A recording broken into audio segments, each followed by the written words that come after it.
Hello, and welcome to a brand new episode of Look Forward. I'm your host, Jay. I'm here with my co-host, Brad. Jay, he got us again. That wily Donald Trump wriggling out of trouble. The Acme truck pulled up at the last moment to deliver his new get out of jail free card. So let's get right into it. There is a ass ton of things to talk about. So, yeah, Trump right off the bat. Trump got bailed out at the last minute with this $175 million bond by a fan, a Republican donor.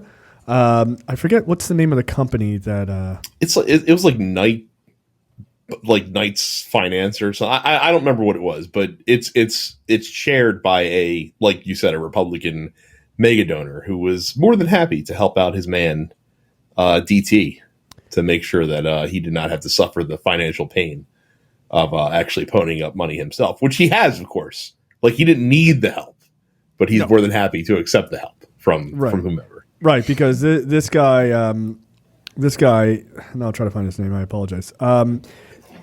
It's Knight Specialty Insurance. It's a special case. All right. So this guy, basically, the guy who runs this company, said that Trump put up $175 million in collateral, but mostly cash, which I thought, okay, if you say so. He couldn't remember, and he's the CEO, so I don't expect him to know every ounce of the deal, though $175 million seems like one you might want to pay attention to. He said he couldn't remember if there were bonds also put up, but he said the vast majority of it was in cash.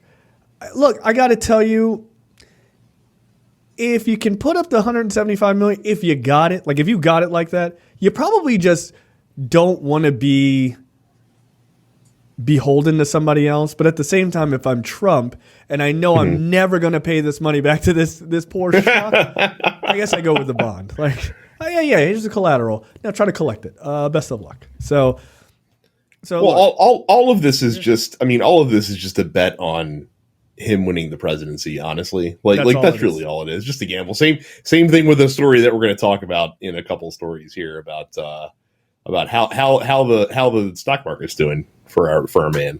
But we'll get there. Not good. People are like, but it's doing good today. I'm like, why don't you compare it to yesterday? Oh no. as I saw someone put out a video of themselves riding on the Death Slope. They're like, wee. I guess it's just tanking yesterday. I'm shocked. I'm not shocked, I guess, but I'm a bit surprised that he even made the 175, to be honest. And I'm happy to say that I didn't think that he was going to make it. And okay, I'm happy to say that was wrong. But his behaviors and everything else and the situation that he's in feels very dire to me financially. And it did not feel like he was going to be able to secure this that quickly. But this guy even said, the guy who runs this company said that they were still working on getting the $454 million bond. Like they were working to underwrite that. I'm like, wow, you are a real Trump fan, man. Like, you gonna blow your whole business up over this? Yeah, that's what I'm saying. Okay. Good job. Yeah. Seems smart. Yeah. Look, I'm gonna tell you right now, I don't think Trump is going to win the election. But here's the thing that I do know. You're never getting that money. You're never getting that money, dude. You're not getting that $175 million. You can forget it. Yeah. Because if he loses this case, he's on the hook for $454 million. And he don't have that. Do you think he got that 175? Like, oh, it's all cash. Okay, bro, if you say so. But no, I think this company is never getting that money back. So good luck. So from there, take this story before my blood boils over, because the story is insane to me. It is insane. So I think we mentioned last week that Trump had a gag order slapped on him in the hush money case because he was running his mouth about court personnel and things of that nature, witnesses and stuff like that. So they put a gag order on him that he couldn't disparage. And the judge's daughter.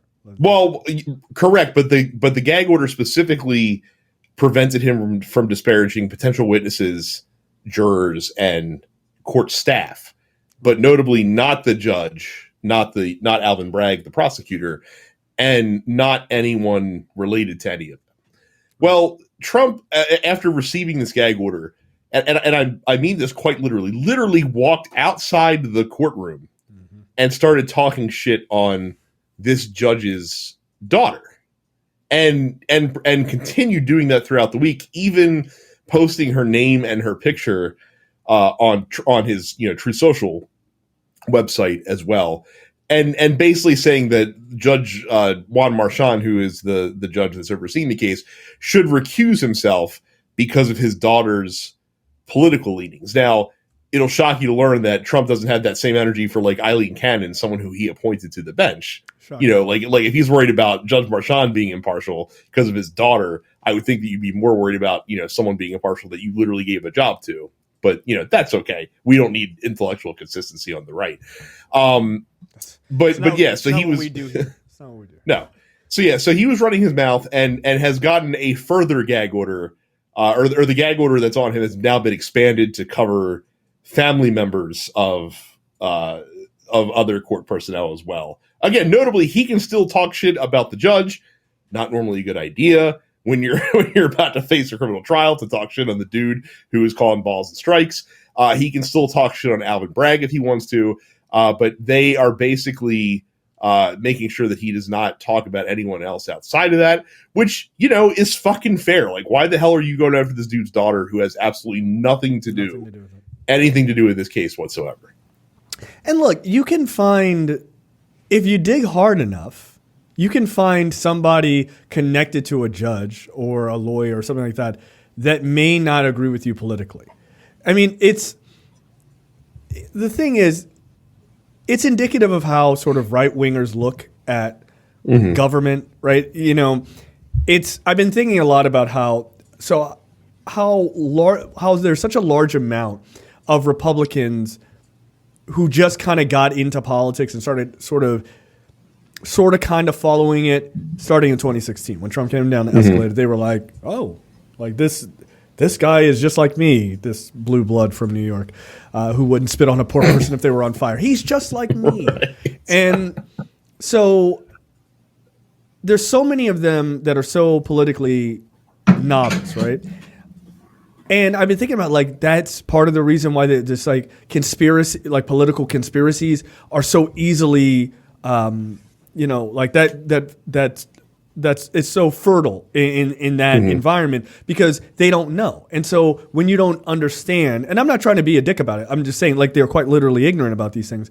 When you're sort of ignorant to how politics works, a lot of it seems, you're like, is that legal? Like, that shouldn't be legal. Like, well, I'm not saying it should be legal, but it is legal, right? So, they're so confused about, like, these basic things, right? And again, I'm not trying to be an asshole. That's just reality, right? And you learn, as you get into politics, you learn more and more about it, and you go, oh, well, I don't agree with that, but okay, that's the way it is, right? Maybe they should change the law for that, right? Insider trading, for instance, right? It's not illegal. It should be, but it's not illegal for members of Congress, like Nancy Pelosi, for instance. But I've been thinking about that, but what I realize now is, while that is true, Trump is such a political novice, right? So he doesn't... Like, he has that way of just kind of blustering his way through shit, but he also, like, I don't think really understands a lot of the sort of, like, hey, man, just because a judge has a daughter who may not agree with you politically, that doesn't mean the judge is influenced by that. That doesn't mean that, like, Democrats are always out to get you or Republicans are always out to get you. Like, they both have their, reasonable people have a job to do, and they do the job. Right? Are there corrupt people? Sure. But just because, like, he may not agree with you politically, there's been plenty of, quote unquote, liberal justices that have supported things done by the right and vice versa. I think all the time. I think you're giving him way too much credit for two reasons. Number one, even if he is a political novice, he has people around him. That's right. But I'm saying he has people around him that are able to tell him, hey, maybe don't do that. Like, you fucking moron. Like, why are you going to shit talk the judge? Like, it really went poorly for you in your last fucking trial. Maybe you don't fucking do that again and, get in trouble. So that's number one. Also, number two, like, doing what he's doing is just not something that like a right thinking person, and I don't mean politically right, I just mean correct in the head thinking person Yes. would do. Like if I had a problem with like my boss or something, right? And I was talking shit on my boss, I wouldn't be like, oh, and his wife's a fucking bitch too. Like, you know what I mean? Like, she has nothing to fucking do with the situation. Yeah. Oh, that's a wild move. I wonder if he'll give me a promotion. Probably. Right. You're fired. So yeah, I mean, look, that I do agree with you, but I do think there is an aspect of like there's just like, well, what am I doing? Like he was like, I bluster my way through everything. And oh no, he knows exactly what he's doing. Like this isn't just happenstance for him. And again, like you know that because as soon as he got the original gag order and it didn't mention family members, he's like, oh word, I can go out and talk shit on this dude's daughter, and he did it immediately. He knows exactly what he's doing, and is trying. And he wants to be punished for this stuff because he wants to play a martyr as much as possible. Now, I think that's great for the Republican base. I think they like to look at him as a martyr. I don't think Joe voter who isn't like locked into politics like us is going to see that kind of behavior and think he's being martyred. They're going to look to see, you know, oh, what happened? Like, oh, he got convicted. Like he owes $450 million because he lied about the fucking valuation of a building. It's like, what a fucking piece of shit. And if he gets convicted in this case for trying to bury the story, then that's all regular people are going to see. They're not going to hear about the nuance or anything like that. But again, to support his people and to continue to grift them, you need to make yourself look like you are in need of support, essentially. Yeah, and look, let's get real. He wants to go to jail. He does. He does. Right. He wants to be convicted. He doesn't actually want to go to prison, I don't think. No. I mean, like violating a gag order type shit, and they're just like, we're holding you in contempt. Oh, okay. You're gonna hit the bricks for the weekend type of shit. He wants that. Like, he thinks it was cool that he has a mugshot. He thinks that that's cool. Oh, African Americans are supporting me. They're not. Like they're not. Like they actually don't think that's actually cool. It's like, wow, the presidency really has fallen over. Fallen down a hill over the last couple of years, right? So I think that he wants that. There was a former California judge. There was a Superior Court judge named Ladoris Cordell said there has to be an immediate consequence when he defies a court order, referring to the gag order. When he steps across the gag order line, and I do hope it will be expanded. This was before it was expanded. There should be only one response, and I love this. Bring your toothbrush. Donald Trump, because you're going to sit in a jail cell for a while. That is a normal response. You cannot have a court system that is subjected to these kinds of threats and intimidation. And that is correct, right? Is it going to boost up, like it's going to like light a fire under like MAGA a little bit? They put him in jail. Look what they're doing. Yeah, sure, whatever. But is it more important to do that than to let the guardrails go and you let this guy do something that could get someone potentially killed? Mm-hmm. I say, bring your fucking toothbrush. Like, if I'm that judge, I'm going to do the thing that Engoron was afraid to do, right? Engoron got a gag order. I'm a violate. Well, you better not again. I'm a violate again. You better not again. No. I give you one shot. You violate it, we expanded it. You violate anything in this expansion, that's it. Yeah, we're done here. Like, you need to understand that I'm not doing this because you're right wing. I'm not doing this because maybe I don't agree with your politics and you were the former president. I'm doing this because no man is above the law. And when you say this, or when you initiate that order that this guy has to sit in a jail cell for a day or two, you make a statement that shows that, yes, Donald Trump is the former president and no man is above the law. And if Joe Biden was sitting here and he did the same thing, he would go as well. Like, you have to make it come from a position. Like, look, MAGA's not going to hear you. They don't believe in facts. That's not who you're talking to. You're talking to regular Joe Sixpack, right? That's who you're talking to. And when they see a line like that coming across the television that says, like, the judge in the court case put Trump in jail overnight and said that no man is above the law and that Joe Biden would receive the same treatment if he was sitting in that seat, people are going to go, damn, that's strong. That means that person really believes that. And you got to say Joe Biden, by the way. You can't say just anybody. Say his name. because you need people to understand that it is a simple matter of the law is X and you broke it. That's it. It has nothing to do with your politics. And if you do that, I think you can get away with it. And I think you can get away with it. MAGA will scream for a day or two. He'll get out. Hey, look at me. Ex-con, I'm a badass, whatever. They'll love it. But it won't move the needle. It won't move the needle for the average person. They're just going to be like, this dude seems like an idiot.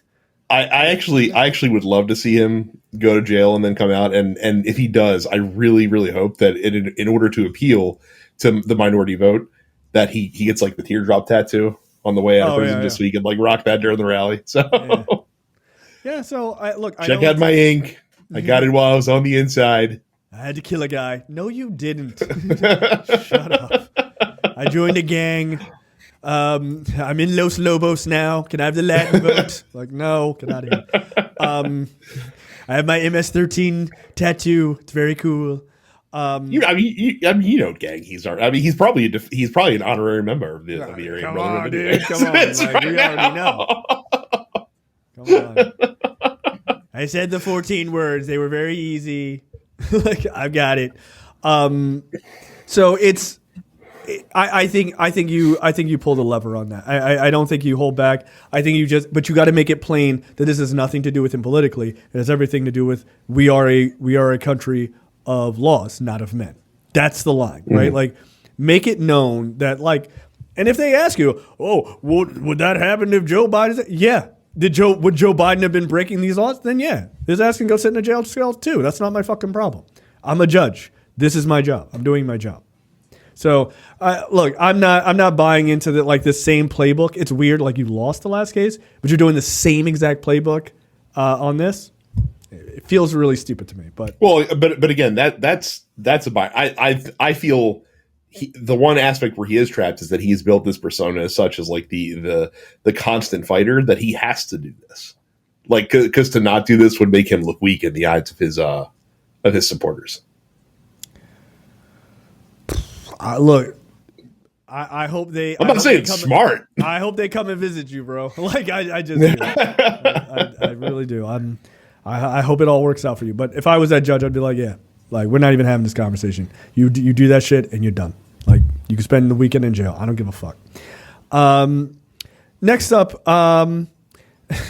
this was awesome.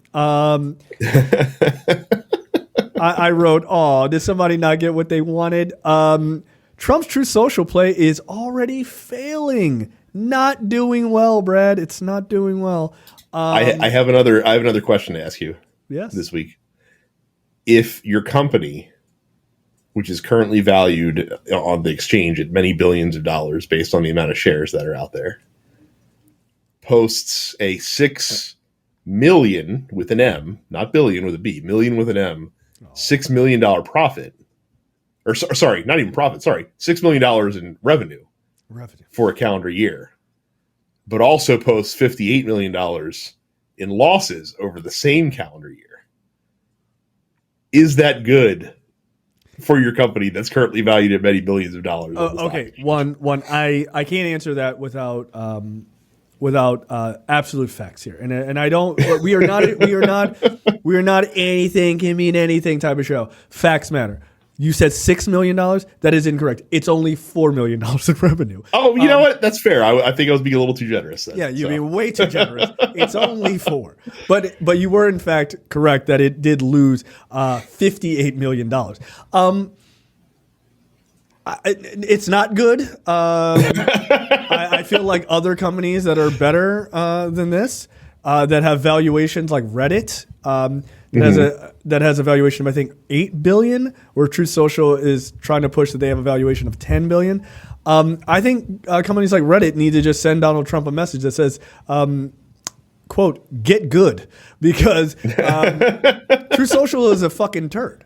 Now its IPO debuted at like 70, like the IPO rally got up to like $76 a share, which is pretty good. But that's just IPO fucking like, the fervor, right? That's expected to be high. Then what is today? Today is Tuesday. On Monday, April 1st, April Fool's Day, it dropped almost 24%. I think it was like 22 or 23% by the end of the day. So it ended up wiping out all of the money that it had made since the IPO started. Like in a day, it lost almost a quarter of its value. And then I think as of the taping of this show, April 2nd, it had like a 5%, like a 5% increase over yesterday. So it ain't doing good. Like and again, like aside from the whole like meme stock, 6%. It has a 6% increase after having almost a quarter of the entire value drop in a day. So yeah, not good. Aside from the whole meme stockery of this whole thing, if this example doesn't show you that the stock market is absolutely nonsense, and we should stop using it as a cornerstone of how strong the economy is, then I don't possibly know what can. Because again, I need to remind you, and I need to reiterate it, that a company whose market value is currently sitting at like even with the drop, it's still sitting at like at least $4 billion right now or something like that, give or take, something like that. That a company that's valued on the market at $4 billion posted a $4 million revenue stream in a whole year. That doesn't make any fucking sense. No. Look, I don't trust me. This is a name you're never going to hear me bring up on this podcast ever again. But I'm pretty sure at the height, PewDiePie on YouTube was making like $12 or $14 million a year on YouTube. Yeah. And this is a real company that is now out there made $4 million. And if PewDiePie is earning, if PewDiePie is earning $12 million a year from YouTube, imagine what YouTube is earning in revenue to pay that from his streams, that they're able to pay him $12 million. Right. It's insane. Yeah. Like there's just look. Stop valuing the stock market. It's just a fucking it's just fucking a horse race for rich people. That's all it is. Yeah. I look, I think it's the stock market is interesting, right? Because it's a playground for D-bags generally. You can make a lot of money if you know what you're doing. You can lose a lot if you don't. But it definitely, I agree with you. It definitely should not be a measurement of like whether the economy is doing well. Now, I know people say, "Oh, well, Standards and Poor and the Dow Jones are at the height. Joe Biden is awesome. It's at the height or whatever." Sure, I guess. I don't really give a fuck because it's not indicative of like what the actual economy is doing. But what I would say is, if you value the stock market, if you think that is indicative of how well the economy is doing, I find it curious that people like Trump and like Trump supporters look to the stock market and go, look how awesome it's doing under Trump. And then when the stock market is doing even better under Biden, they're like, the stock market is irrelevant. Right? Like, that's not what he said. That's not what he said. He said that it only went up because they think that he's gonna they think he's gonna become president. Recently, right? Like he's always been pro stock market because of course, but he also came out and was like, oh, the stock market is going to fail because of Joe Biden. And then it was like, it just keeps going up. It just keeps breaking records. And then suddenly a lot of like right wingers, not necessarily Trump, are like, we can ignore the stock market, but what about these other things, right? Like it's only convenient when it is positive news for them. So yeah, I don't hold any sort of like affinity for the stock market at all. Like I don't. It's because you're not an idiot. Yeah, and I'm also not rich. Because I feel like if I had a shit ton of money in the stock market, I'd be like, this is very important to me. You know what I mean? But I don't, so I don't care. Okay, so just quickly, and we can move on. I saw a guy, like, I follow Wall Street Bets on Reddit just because I find that madhouse of psychos. You poor bastard. Yeah, there's just a bunch of why do you, like, quick aside before you get your story, why do you follow, like, the worst subreddits? I find them amusing. I really do. What are the crazy people thinking? Here they are. They're talking to each other. Look, it's right there. They're not even hiding. But it's like going to the zoo. You're basically like going to the zoo and watching like the monkeys fight each other, essentially. Yeah, who doesn't want to see a monkey fight? Like this is awesome. It's free, so it's like free entertainment. But occasionally, like there are people on there like, hey, I'm just like a regular person investing money. What do you guys think of this, right? And this guy posted 2 images. One, he was like, I started doing the stock market during like the GameStop shit, right? Because he was like, hey, everybody's talking about it. And he started with $20,000. And he showed that he lost half of that in a year. Because he was like, I didn't know what the fuck I was doing, right? So it's just like, here's this dude's money. And it was just like, right? So he's down to like $9,800, right? From the original like 20,000. Or excuse me, of the original 20,000. And so then the title of the post was, should I keep going or should I get out? He then invested the vast majority of the $9,000 he had left into Donald Trump's fucking meme stock.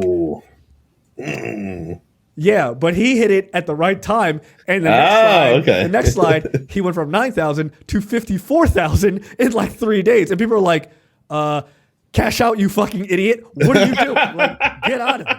Because they know. Oh, there wasn't idiots, and they're like, oh, hodl to the moon. They're like, nah, this shit is gonna go to fucking. This shit is gonna crater. So, but it is indicative of those guys, and they're not. They're some of them are quite bright, and some of them are fucking idiots, right? There's a lot of idiots just trying to hope that the smart ones will like feed them information, but there are people who are like reading this and going, oh, well, this is a sound investment. Just like, look, just get out. Once you get your money, get the fuck out of there. Like, what are you, crazy? But yeah, this dude made a shit ton of profit, like almost 5 times the amount of money in 3 days, just because he's basically using this Donald Trump stock as a pump and dump. And so he's going to get out, make $50,000 in profit, or $40,000 in profit, and walk the fuck away. Yeah. And guess what? We're seeing this stock go down, but the puts haven't come in yet, right? That's all the people betting on when it will fail. So when it goes low and they think they're correct, once it hits their threshold, that thing is going to sink like a fucking stone. Like, so the talk is that they think middle of this week into early next week, this shit is just going to start dropping even more. But it losing 25% is fucking crazy in a day. So you don't think his dumb idiots will try to keep it floating to show like, sure, I guess, strength into the election kind of thing. You know what I mean? So no, I think they will. I don't think they have the money. I don't think they have the money to go up against all the people putting the puts on it. I don't think so. I think a lot of day traders, like professional day traders and shit, they see this as a massive opportunity to get a shit ton of money. And I think as I saw someone refer to them as your regular ham and eggers are not going to be able, like, especially if you're a Trump sycophant, you're not going to leave this stock. This is your GameStop, right? Once you hit that fucking threshold and you've already fucked your money, you're just going to hold on to it to be like, we're going to stick it to the SEC. I don't know who you're sticking it to, but you can just ride that shit down in the flames, and they're going to lose their fucking shirts over it. Oh, and speaking of the SEC, like everyone that's worried that like somehow like the board is gonna like let him sell his stock early or something like that so he can get that money. Yeah, the SEC would come after them in a fucking heartbeat because they wouldn't be doing it for the best interest of the company, and if you're not doing it in the interest of the company, then SEC is going to get you. So yeah, but there's also rules against it, right? Like, yeah, there's a 6-month holding rule, which everyone seems to be aware of now, but there's also like, you're not allowed, like, he has to get permission from the SEC if he wants to sell. Like, if the board says, yes, you're A-okay to sell it, he still has to get permission from the SEC to do it because he's such a high up person in the company. And when he does that, he's only allowed to sell a certain percentage. 1% of the amount of shares that he has, like, once every number of months. And then it's, like, based on the average price, like, over the year or something like that. It's not a lot. So it's not like he could just be like, boom, now I got $6 billion. That's not how that works. So there's no out for him as far as the stock. And the lower it goes, the more worthless it becomes. And I can tell you, when True Social hits fucking rock bottom, he's out. He's out. He's not going to use that shit. He's going to go to Twitter or something else. He's not going to give a fuck. And he's going to leave, what's his face, holding the bag. He doesn't care. So, good. Again, these are things I don't feel sorry for any of the idiots involved in this. Like this is what you wanted and you're going to get it. Like, best of luck to all of you. Or worst of luck, really, if I'm being honest. Next up, this I love this story. I love this story. Yeah, look, I made a video about this too. The GOP is mad at Biden because of like the calendar, like dates. Dude, not like secretly they're mad at Julius Caesar. Like they're fucking pissed at that guy. How dare you? So the White House is pushing back against the top Republicans' misleading criticism of President Joe Biden for issuing a proclamation in support of transgender people on the something same he's done. day as Something he's done every year that he's been the president. So just an FYI. Yeah, but at the same time, it's on the same day as Easter, and so obviously you don't want to celebrate Trans Visibility Day, where you're respecting people, just who are largely disrespected. You don't want to celebrate that on the day where you're talking about the resurrection of your Lord and Savior, who is known for love and respecting all people. It'd be weird as a big old Catholic to be like, hey man, maybe we should treat those people like human beings, like Jesus would have done. They're like, absolutely not interested in that. Fucking bizarre. What a bizarre take from the Republicans. Well, and my favorite thing is that they the rhetoric made it seem like they thought that Joe Biden decided that March 31st was Trans Visibility Day. So how dare he make it the same day as Easter? Meanwhile, of course, Trans Visibility Day is on March 31st every year. Easter, famously a holiday that's not on the same date because it's on a Sunday every year, which is not always going to be the same date on the calendar.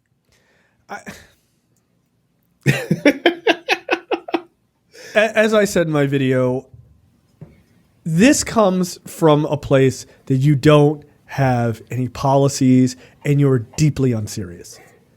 Everybody knows that Joe Biden didn't set the date for it. By the way, not Trans Visibility Day or the Day of Visibility for trans folks. I think it's important to say the whole name. The International Day for Trans Visibility. Is Joe Biden that great of a trans ally that he was like, move the entire international community on this day so that I can stick it to Christians on Easter? No, of course not. It's existed for 10 years. For 10 years. Like, bro, just say that you hate trans people and stop trying to blame Joe Biden for being like, hey, I don't hate trans people. I think they're human beings and they deserve respect. Like, just say that. It's really weird. I can't wait until they find out what other days or what else is celebrated on Easter 2025. That's going to be awesome. Again, saying the 14 words. Yikes! Somebody's birthday's coming up. It's true. Not only that though, but it's also going to be a fun day for those of us that like to partake in certain recreational activities.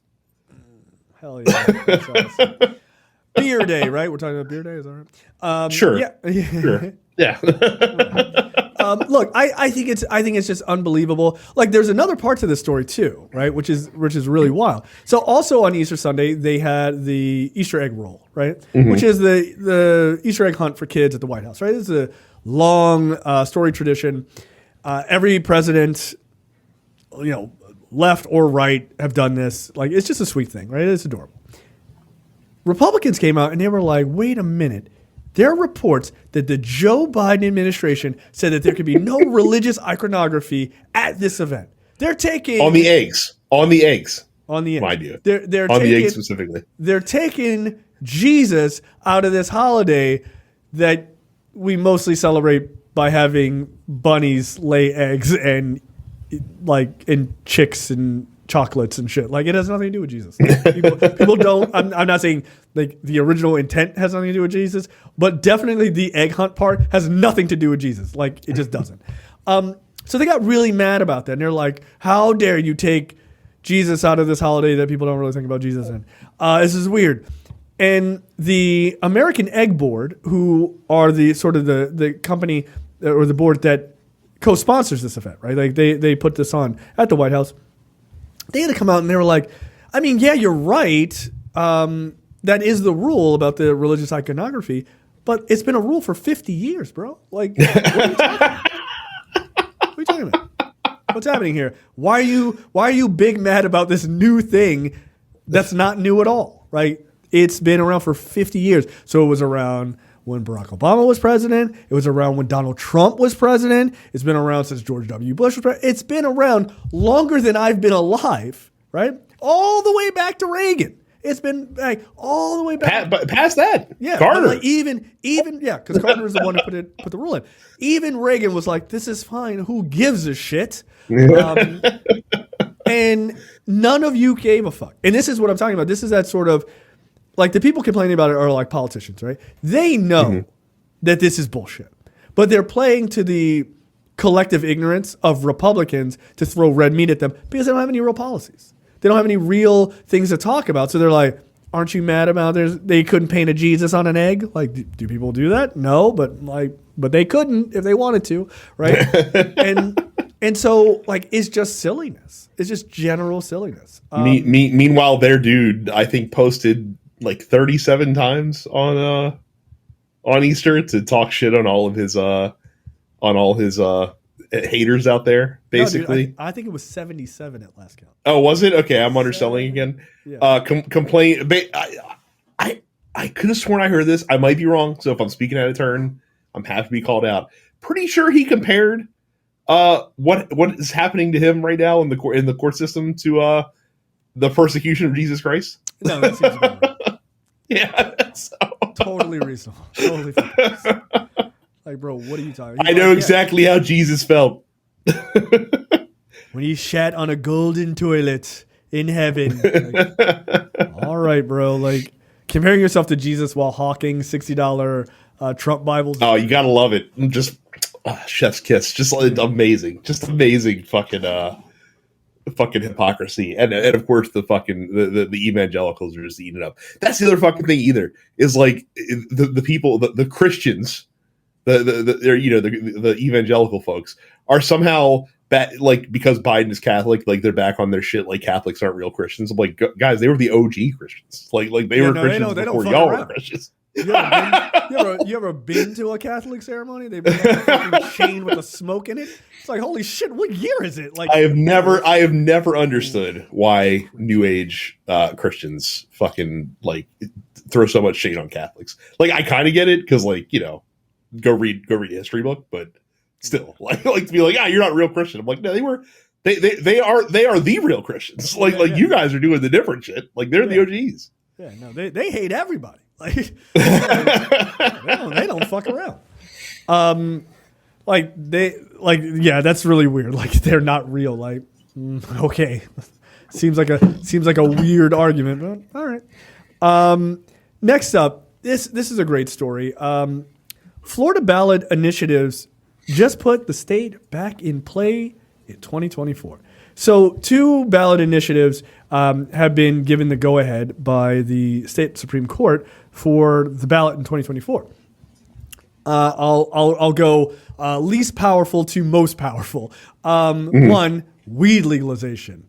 I mean, it's the least powerful of these two, but it's pretty powerful, right? That's a good way to get young voters to come out, 100%, right?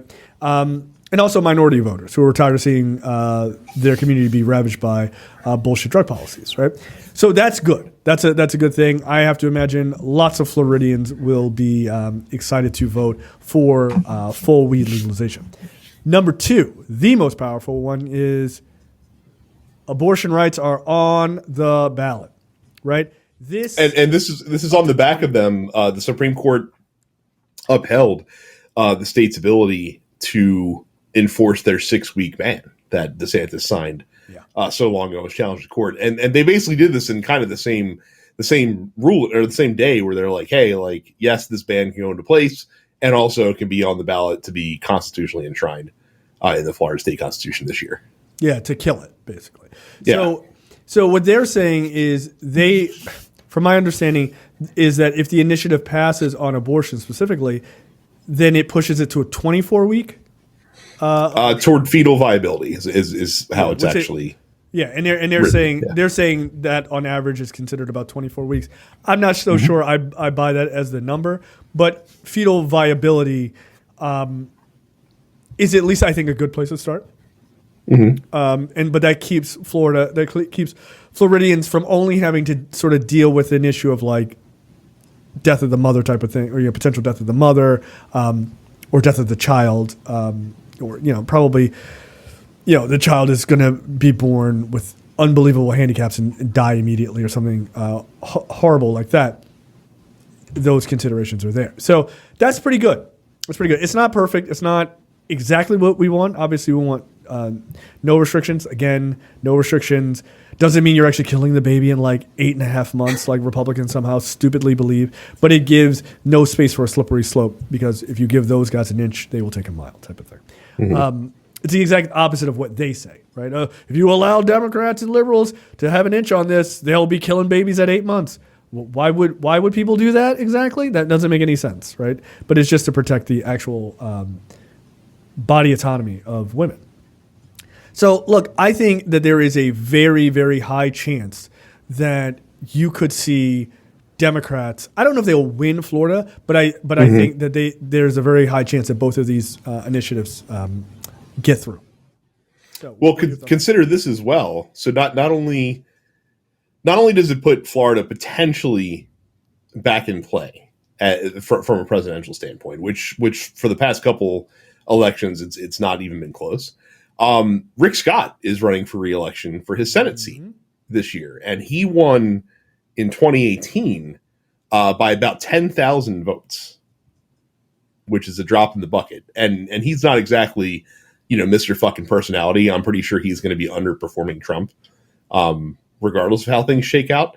So you might also be able to take a Senate seat that wasn't really on the board, that as a competitive seat, that now potentially comes back into play as well with this. And look, that's good. Rick Scott getting the fuck out of there after defrauding people on Medicare, God knows all this other shitty things that he's done over his career. Look, get that parcel tongue speaking asshole the fuck out of here. Like, he looks like a human snake, man. Like, it's weird. So yeah, like, get him the fuck out of there. Trump losing Florida would be devastating. It would be like he couldn't win. Like, if he loses Florida, Democrats would have to have a catastrophic fall in places that they never thought they would for losing Florida to not be the fucking nail in the coffin. I am interested though in another aspect, which is, do you think that Florida is okay?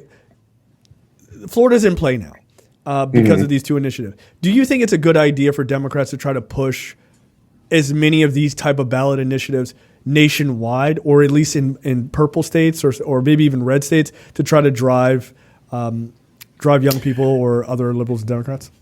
Well, it might be too late to really act on that now at this point. I don't know what the timetable looks like, because if you say now, like, oh, like we're going to put this on the ballot and it's opposed by the GOP, which it would be, I don't know if you can make it through the appeals process to be able to get it on the ballot in time for the election. Right. But if you're Democrats, you want to do anything that you possibly can to juice up turnout, and you want to continue doing anything you possibly can to show Republicans that abortion, like these restrictive abortion measures, are not desired by the majority of the American people, regardless of political party. Like, again, abortion is not a wedge issue in the traditional sense that you would think about it. No. Pro-abortion is like 70% nationwide. Yeah. That's pretty wild. You can't get 70% of Americans to agree on fucking anything that's controversial. Yeah. Like, no. I wonder if that may be a strategy, and you're right, the timing may not be, because it's state to state, so I can't say definitively across 50 states, but I'm wondering if that may be a very good strategy to kind of pull certain states up. Like, if you have it, like if it's, I don't know, like Arizona, right, which is becoming a little bit more purple, is kind of sliding a little bit more bluish.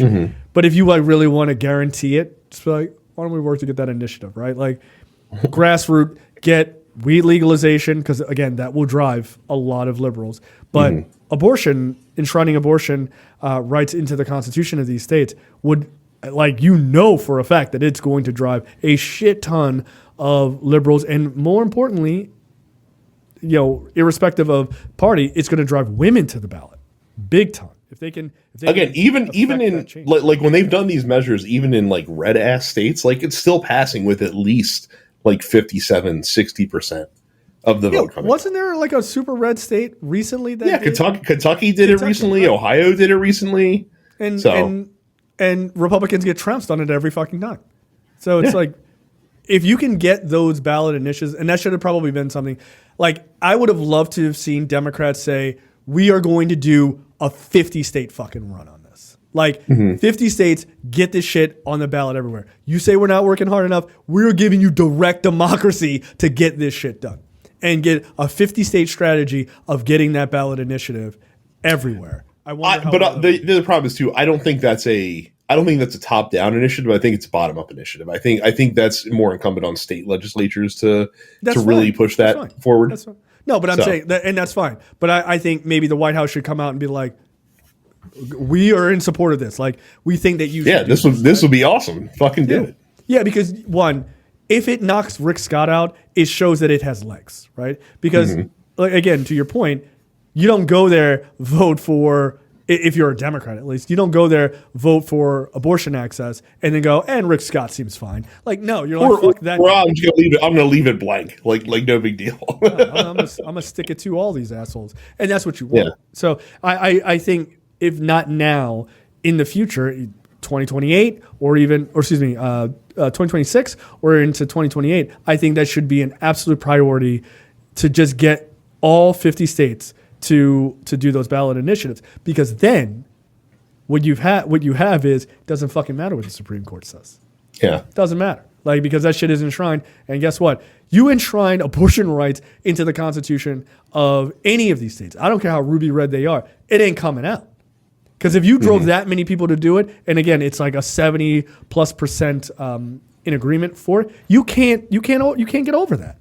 You're not gonna move 25% of your electorate on such a fundamental issue like the women's rights. But also realize too that this enshrining it in the Constitution of a state it doesn't solve the problem. It's a show of it's a declaration of intent, but states would still have control over how it's funded, how accessible it is, that sort of thing. So like that doesn't solve the issue, but I do think it would be a strong show for citizens, because again, like we talk all the time about how especially young voters are frustrated that they feel like that they don't actually have an impact on politics, like their vote doesn't matter. Well, that would be something that absolutely tangible, that your vote does matter. So yeah, direct democracy is a surefire way to wake people up in realizing that they actually matter. It does. So you should do it. Look, it worked in Maryland. Hey, you guys want weed? And people were like, we do. And they got it. So it should be a no-brainer. All right, let's head on down to Alabama. Democrat wins election in conservative Alabama after focusing on abortion and IVF. Maryland Lands won the state house on Tuesday, defeating Teddy Powell, a Republican, 63% to 37%. A drubbing, I believe is the word they use.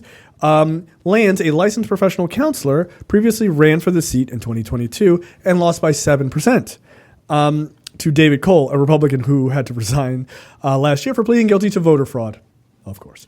And so she came back out and she was like, look, I'm gonna take another fucking swing at this shit.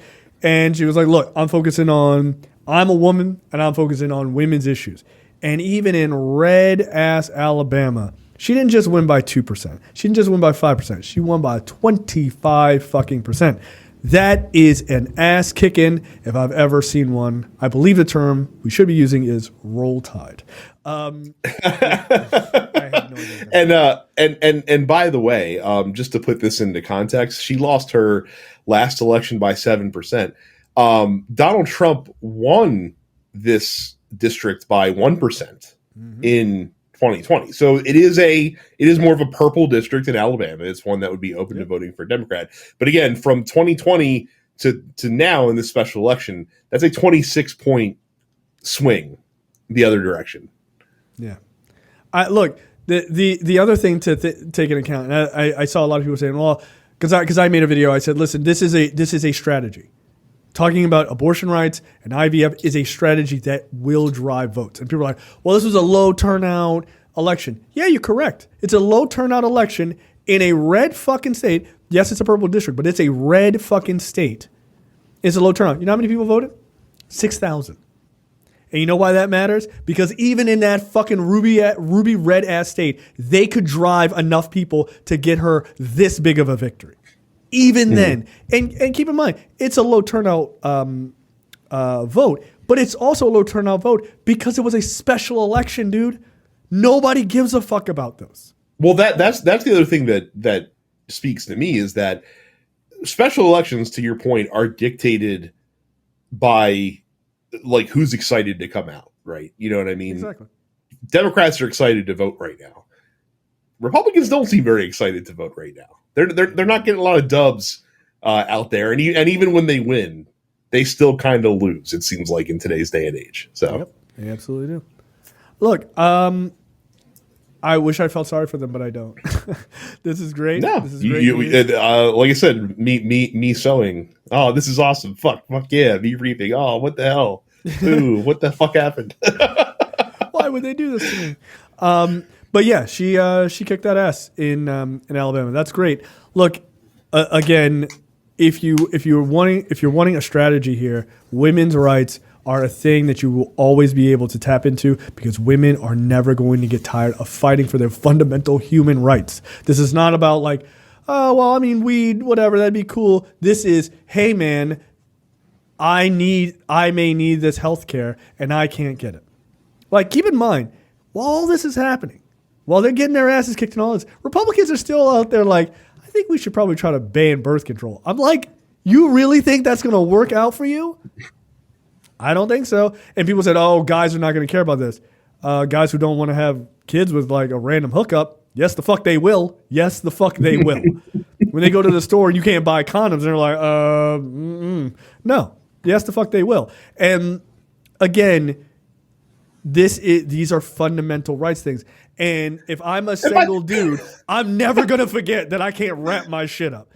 No way. And by the way, what the fuck is that supposed to be? Guys won't care about this? Last I checked, it takes two to tango. So unless you're a dwarfing dude, just start raping people all over the place. No, but like, exactly, right? Like, yeah. But I'm saying, like, obviously women are going to care about birth control because birth control, right? They are the ones who are going to deal with this. And also sexually transmitted diseases and yada, yada, yada. But like, guys are like, oh, well, I mean, I'll pull out. Like, nah, bro. Like, no, thank you. Get the fuck out of here. You're going to practice the rhythm method by becoming a parent. Like, that's a really bad idea. So, like, this idea that that Republican Party has become this, like, no sex kind of party. Like, the Heritage Foundation came out this week and they were like, we need to bring sex back to what it was about, making babies and for married couples only. I'm like, bro, it's 2024. This is your argument? Look, I don't know, man. As I saw someone say, look, man, maybe I'm just a country chicken and I don't know anything, but I'm pretty sure a lot of young people are like, and older people too. Like, I like to have sex, and I don't necessarily want a baby out of it. So I was about to say, I also like how they assumed that people weren't just fucking for fun in the 1200s or shit like that. Come on, man. Yeah, like, oh, did you get pregnant? Well, it's not my problem. I have to go off to war. Like, so it's, I've got a crusade to go on. Yeah, we got to kill these Muslims for no reason at all. Right. So it's the idea that they think they're going to run on this and that this is going to be successful is very weird to me. But yeah, look, Democrats, you got a bit of a strategy here. Don't forget about women's rights, and they don't seem to be. By the way, I'm sort of preaching to the choir, but they seem to be well aware of this, and I think you got to bang on that. You got to keep on banging on it because it does in fact work. Women are not going to forget this. They're not. Yep. Next up, all right. You want to take this one? Yeah, this weekend, the Supreme Court sucks ass. We're staying in the realm of electoral politics. So in 2023, in January, so again, not like the end of 2023, like the very beginning of 2023, a 3-judge panel was looking at an appeal of the South Carolina First Federal District, which is currently represented by Nancy Mace, one of Trump's chosen few. And essentially, they redrew I've never the district. regretted a more I can change her in my life. So Republicans redrew this district in 2020, and it took a district that was competitive in 2020 and turned it into like a easy Republican win in 2022. Mm-hmm. So they were sued. And a 3-judge panel, again, in January of 2023, unanimously ruled that the district was unfairly gerrymandered, and they required that the Republicans draw new maps to be more equitable. Because basically what they did is they took 30,000 black voters out of that district into a neighboring district that was already fairly for the Democrats, and made it so that it was harder for Democrats to compete in this first district.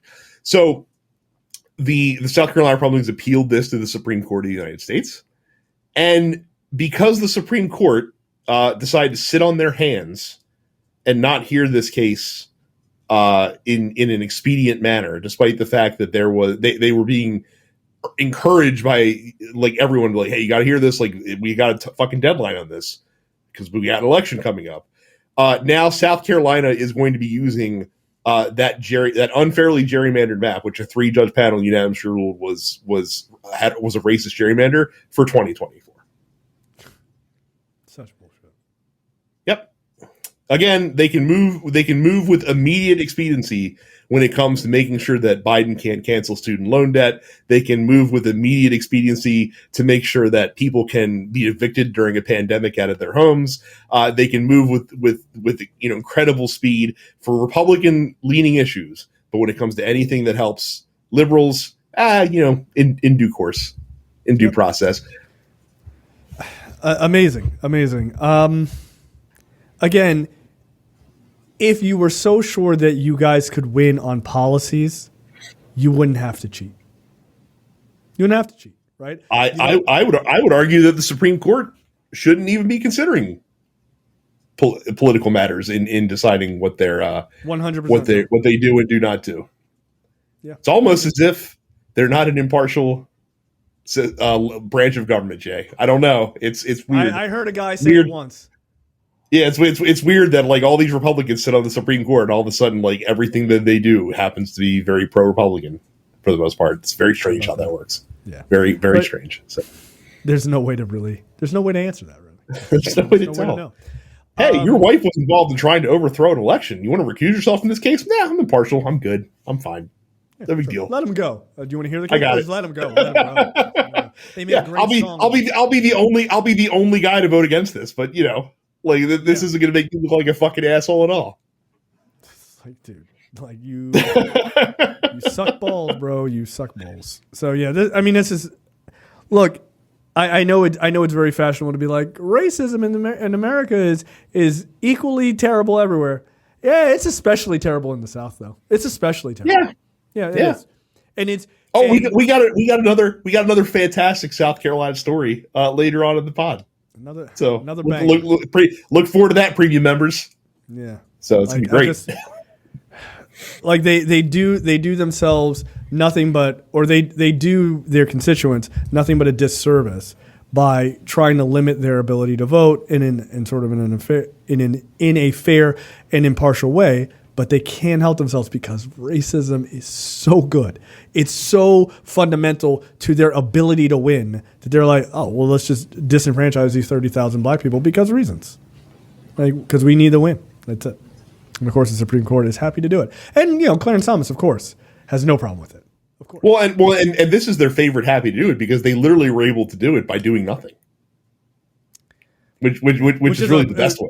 I mean, that's really a Clarence Thomas fucking special. Doing nothing and fucking over democracy. Thanks. Yeah. This story is fun.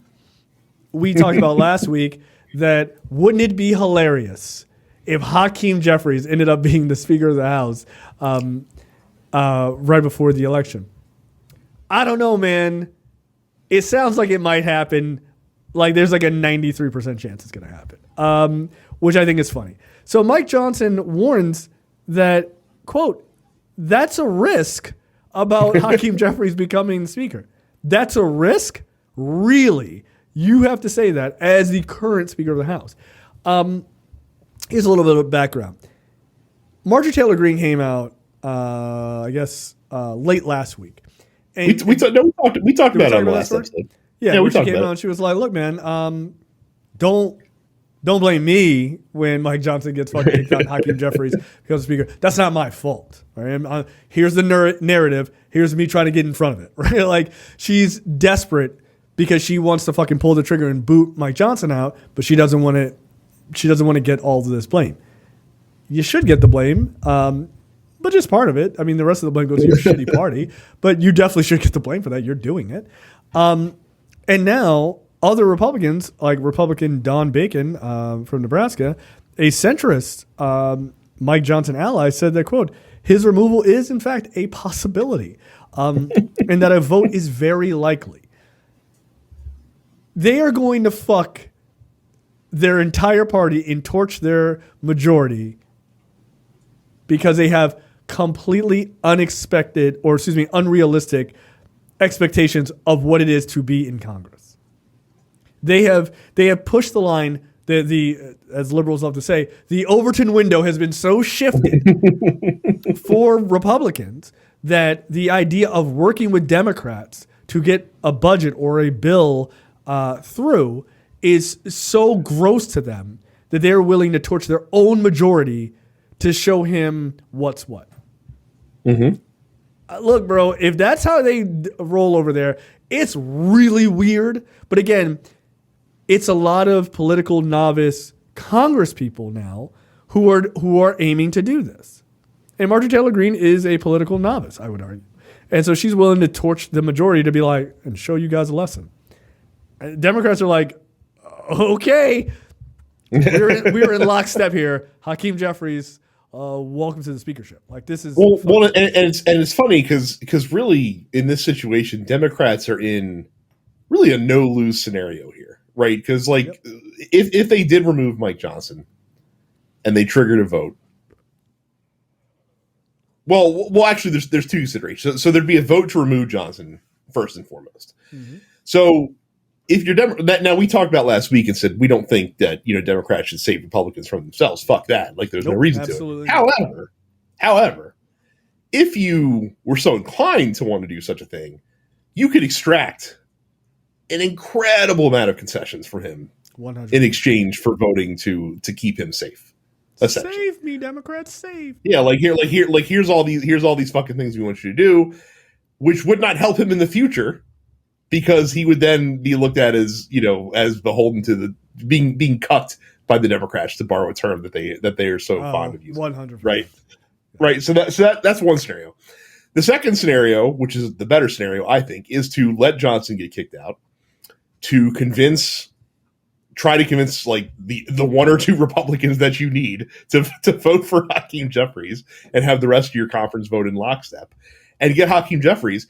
And then just put a fuck ton of legislation on the floor over the next 7 months, and then either get shit passed, which can then potentially get signed into law, especially if the Senate, can cooperate with you as well, or let Republicans be the barrier to progress outwardly in this country. And just beat them over the head with it, with all the shit that they're denying over and over and over again throughout the entire campaign. Yep, I agree. I don't think that is a terrible idea at all. I think it is the best idea, right? Yeah, like I said, it's pass it. No problem, bro. I just wrote this shit down. We're just gonna do a political ad. It's no big deal. Just do it's awesome. Like I said, I think you got 6 in one hand, you got a half dozen in the other. Either way. So. Yeah. And look, I think the reality is if Johnson gets booted and Hakeem Jeffries comes in, I think you're going to see a bit of both. I think there will be shit that gets passed. I do. I think there's enough House Republicans who are just like, we need to be doing something. Like again, right now you only need one or two of them to join a United Democratic Caucus to vote for things. Yep. That's it. So as long as you're not putting like the Green New Deal on the floor, I think you'll be okay. I mean, at this point, you might be able to. Like, these guys are like, just get something done. Jesus Christ. Like, please just do something. But I think one or two, again, we don't know if there are other Republicans waiting in the wings to fucking bail. We don't know that. Well, that's the other thing, too. Like, imagine if Mike Johnson does get booted. Who's the Republican that actually wants to fucking step up and take that job at this point, too? Dude, nobody. Like, who's going to raise their fucking hand and volunteer as tribute to basically get whacked with kendo sticks by your own party for the next however long? What a great wrestling reference. Beaten with kendo sticks. Yeah, I just don't. I don't know who that would even be. I really don't. Yeah. I have no idea who that would be. I will. I can tell you who's probably really got his fingers crossed that Mike Johnson gets removed, and that is Kevin McCarthy, so that he would not go down in history as the single worst Speaker of the House in the history of the United States House of Representatives. Yeah, that's probably true. Come on, Mike. Come sit next to me on the couch. Like, yep. Two, birds of a feather, man. Like, it. I think they're going to do it. I think she's going to pull that lever, and she's going to torch the speakership, and it is going to be a mess. Just to be contrarian, I don't think she will. I think she's going to hold this over Mike Johnson like a sword of Damocles, just to try to extract something from him. I don't know. I think there is a decent chance you are correct, but there is part of me that believes, and history has shown this to be true, Marjorie Taylor Greene is dumb. Like, that's what I'm thinking on. She is dumb, and she does a lot of dumb shit. And I think she thinks that she could still do it and come off as being conservatively strong. Like, we're not siding with Democrats. And I think Republican voters would be like, yeah, bro, she's strong. And they're like, but why did we lose our majority? Like, but she's strong. Like, I don't think they pay attention. I really don't. So, we'll see. We shall see. It's going to be a fucking wild time. Okay, that's the end of the free portion for this week's episode of Look Forward. Make sure you go to lookforwardshow.com/premium. Sign up for premium content. It's only $5 a month or $50 for the full year. You'll get the entire episode of this show every week. Normally it's about 2 to 2.5 hours, but you're only getting the first hour right now for free. So make sure you sign up. You also get the other premium shows in the TNP Studios network, like The Airing of Grievances, which is our Seinfeld podcast, No Time to Bleed, which is our action movie podcast, and of course, The Men with the Golden Tongues, which is our spy James Bond movie podcast. So check all those things out. Again, it's $5 a month or $50 for the full year. It's a pretty great deal, costs less than a cup of coffee, and we will see you guys next time.